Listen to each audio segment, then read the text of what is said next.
You send a message. It's normal, measured, nothing dramatic. A few seconds later, the word appears. Seen. And then, nothing happens. 5 minutes pass. 10. 30. An hour. The content of the message doesn't change. The relationship doesn't suddenly collapse. There is no visible conflict. And yet, something subtle shifts in how you interpret the situation. It's not panic.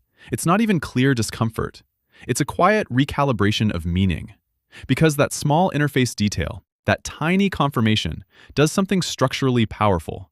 It makes attention visible. And the moment attention becomes visible, it stops being neutral. Before read receipts existed, silence was ambiguous. If someone didn't respond, you couldn't be sure they had seen the message. Maybe they were offline. Maybe the notification didn't appear. Maybe they were busy. There were multiple plausible explanations, and ambiguity, while sometimes uncomfortable, acted as a social buffer. It softened interpretation. It prevented immediate conclusions.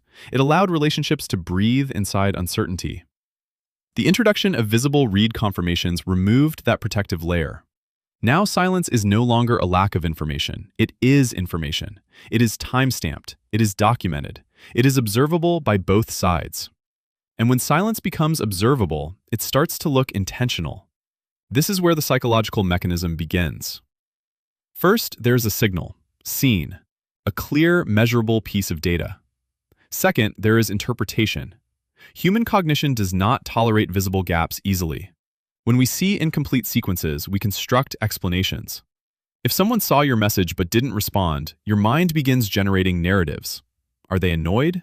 Did you misjudge closeness? Are you less of a priority than you assumed?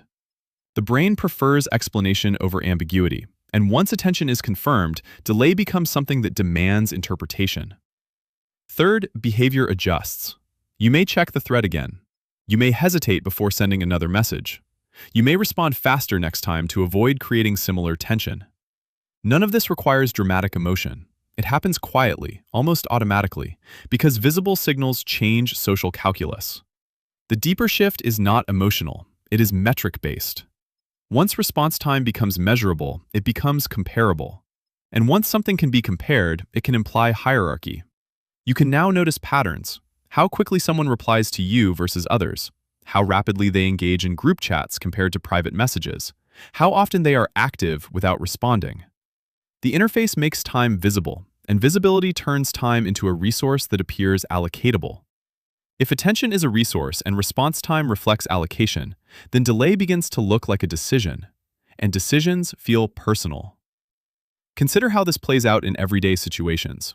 You send a message in a group chat. No response for several minutes. Then someone else posts something casual, and it receives immediate reactions. Nothing explicit has happened. No one criticized you. Yet the sequence generates a silent ranking. Speed resembles priority. Priority resembles value. The platform did not announce this rule. It emerged because measurable signals invite comparison. When something becomes rankable, it acquires symbolic weight. Response time stops being logistical and becomes expressive.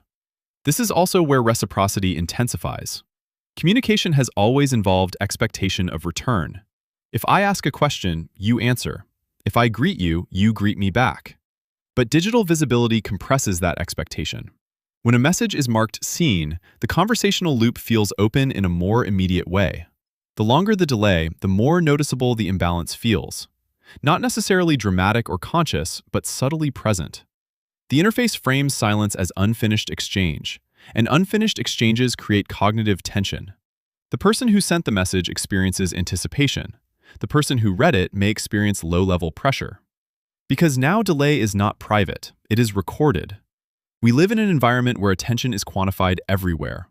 Views, likes, followers, online status, typing indicators, platforms are built on visible engagement. Read receipts fit seamlessly into this architecture.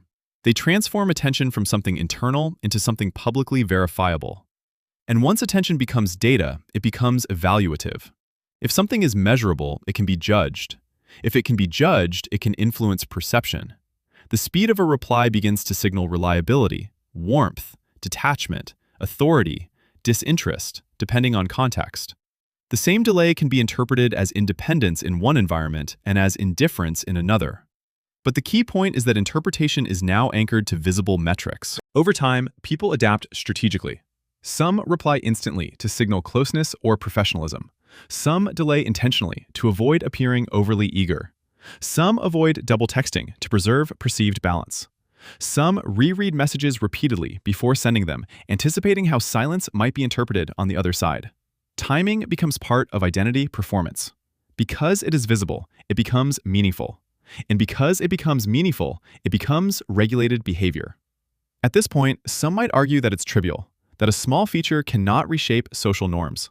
But triviality is precisely what makes it powerful. It operates quietly. It does not announce itself as a rule. It embeds itself into daily habits until behavior adjusts around it. Cultural shifts rarely arrive with declarations. They arrive through design decisions that slowly recalibrate expectation. Response time visibility is one of those decisions. There is also a generational dimension. People who grew up with asynchronous communication, such as email, often treat messaging as flexible. Delayed responses are normal. Hours, sometimes days, carry little symbolic weight. Those who grew up in persistent digital presence environments, where active now and instant messaging dominate, may interpret delay as deviation from norm. The same feature, different socialization. When these expectations collide, friction emerges. Not because one group is correct and the other is not, but because the etiquette of time evolved faster than explicit discussion about it. And beneath all of this lies a deeper structural insight. When attention becomes visible, it becomes allocatable. Allocation implies choice. If someone saw your message and did not reply, it suggests that in that moment their attention was directed elsewhere. That implication, whether accurate or not, transforms silence into perceived prioritization. It reframes time as decision, and decisions carry relational meaning. Silence used to be ambiguous absence. Now it can feel like observable preference. I want you to pause and think about this. Have you ever changed how quickly you respond to someone because you were aware of how it might look? Have you ever delayed intentionally to signal independence or replied instantly to signal warmth? Write that in the comments. I'm genuinely curious how many people recognize themselves in this pattern, because once you notice it, you start seeing how widespread it is. The cumulative effect of these small adjustments is subtle but significant. Communication starts to resemble micro-accounting. Who replied first? Who waited longer? Who followed up? It is rarely obsessive, rarely explicit, but often felt. A mental ledger of responsiveness forms beneath the surface of interaction. This ledger influences perception of closeness, reliability, even status. Because in a culture where attention is scarce, visible attention becomes currency. And currency, by definition, implies value. The most important point is not that read receipts create discomfort. It is that they expose allocation. They make visible something that used to remain internal, where attention is directed. And when internal processes become external signals, social meaning intensifies. We did not suddenly become more fragile or more suspicious. The interface changed the informational environment. When informational environments change, interpretation patterns shift accordingly. Seen is therefore not just a technical confirmation. It is a public marker of awareness.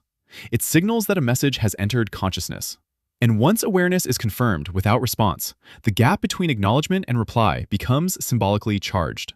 Not always dramatically, not always negatively, but consistently enough to influence behavior. What began as a clarity tool quietly reshaped etiquette. It converted time into metric, metric into comparison, comparison into implied hierarchy. It turned response speed into a proxy for priority. And because it operates at the level of daily interaction, its influence accumulates invisibly. The next time you notice that small word, seen, understand that what feels heavy is not the feature itself. It is the visibility of choice. It is the awareness that attention, once hidden, is now observable.